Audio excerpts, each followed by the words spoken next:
आए भैया, अगर आप सबको इस गीत में थोड़ी सी भी सच्चाई लगे तो गीत को लाइक शेयर, चैनल को सब्सक्राइब जरूर कीजिएगा। कहना है कि काहे के सबा के हुआ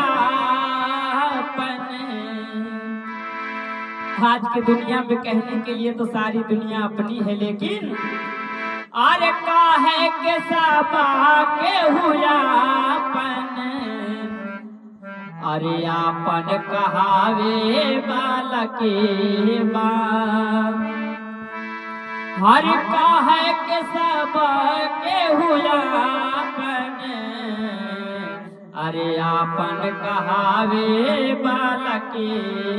बा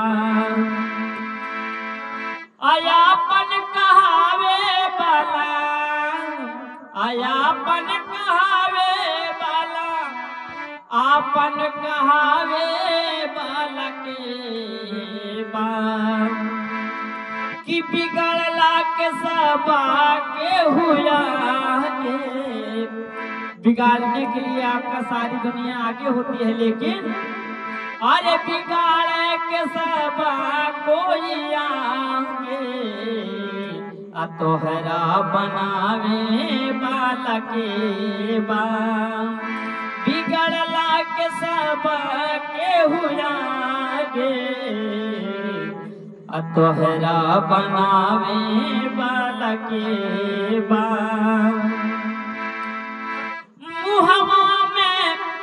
मुहवा से राम राम बगल राख छुरिया मुहवा से राम राम बगल राख छुरिया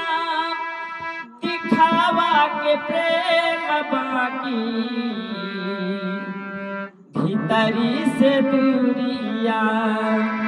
दिखावा के प्रेम बाकी भीतरी से दूरिया अरे गिरले के आवरी गिरावेला। आज के लोग क्या करते हैं कि गिरले के आवरी गिरावेला तोहके उठावे बालके बा गिरले के आवरी गिरावेला